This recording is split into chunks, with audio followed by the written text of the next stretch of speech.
So the last note about the types of economy is evaluating it. We said we have the mixed economy, we have the planned economy, and the market system.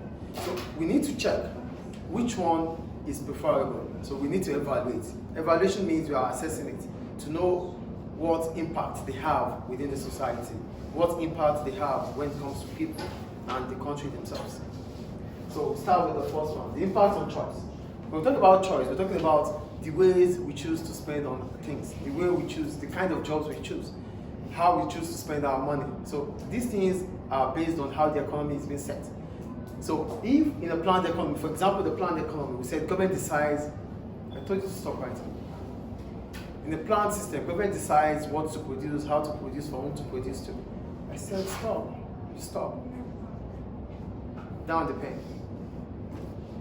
In a planned system, government decides what to produce, how to produce, for whom to produce. So it means whatever government produces, it's what we have. We don't have any other choice. So most of the time, the planned system, government thinks more about the society, not individual preferences. Get the point here. Government wants to give equal rights to people. Government wants to ensure that the society becomes a better place, not that certain group of people are better off. No. So because government care about the society or the population, so whatever government has is what it's going to produce. So we might not have other choices because it's government providing it or producing it. We don't have that freedom to choose because everything is done by government. Do you understand choice here? Yes. Our choice becomes limited because government will only produce things that they think it's important for the country. That's in the planned system. But unlike a market system or a mixed economy, where allocation of resources is done by both the government and the people.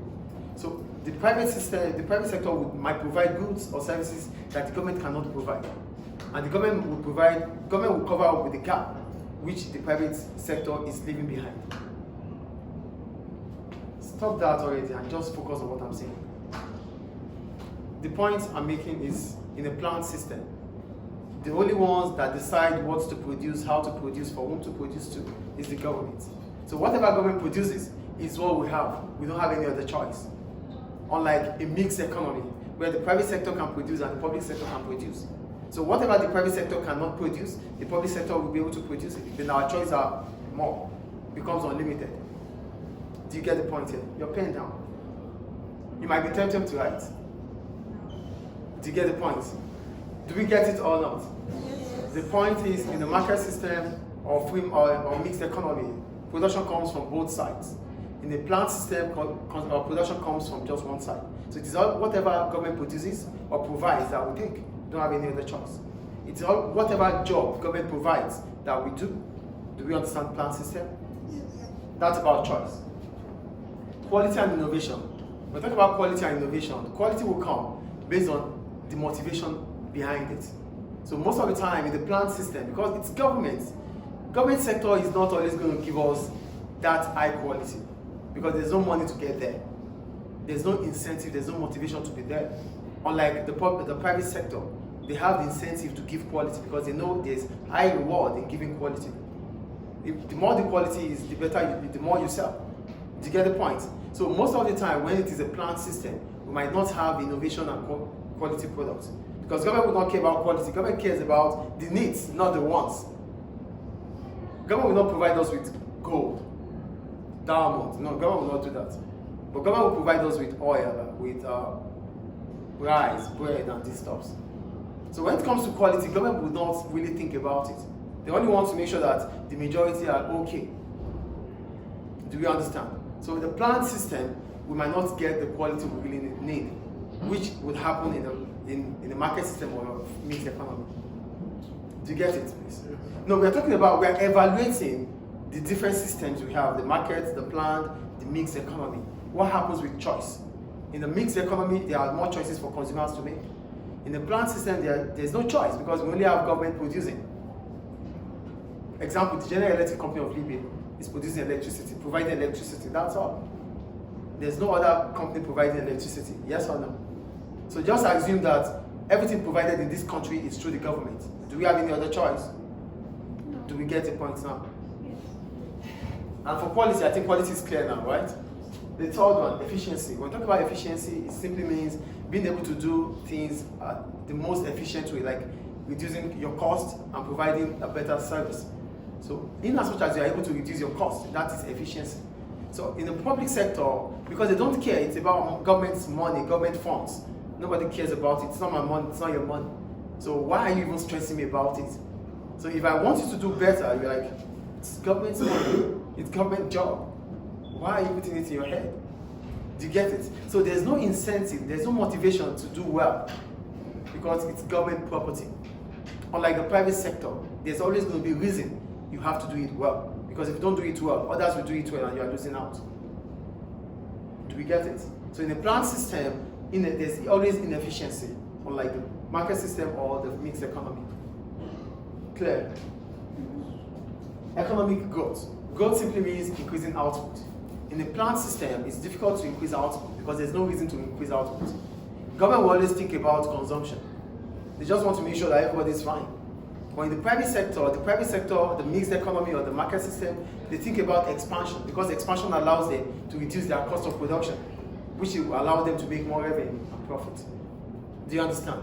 Because as long as you can continue to grow, the more you become successful. And success comes with high rewards. Do you get it?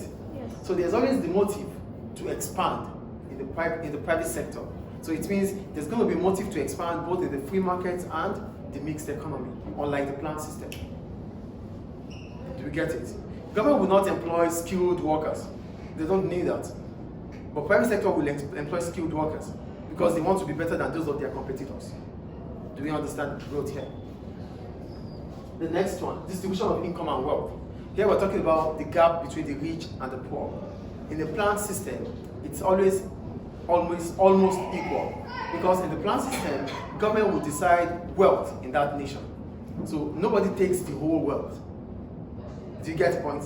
In the plant system, which government decides what to produce, how to produce, for whom to produce, that system would allow the gap between the rich and the poor to reduce because government decides who has income, who has and who doesn't have.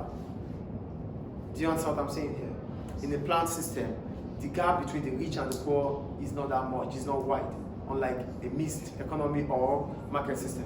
Because in the market system, resource allocation is decided by those who have the money. So those who have it will not allow those who don't have to have. Do you get it?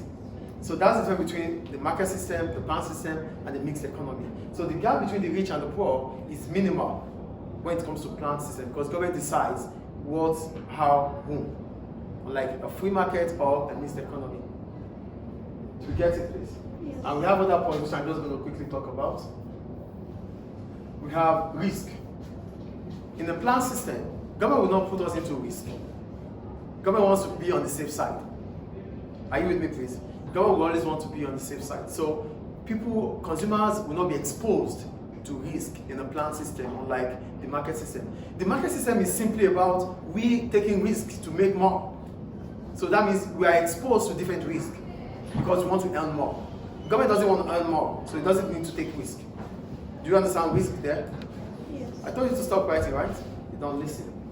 The last one, political freedom. When we talk about political, yes?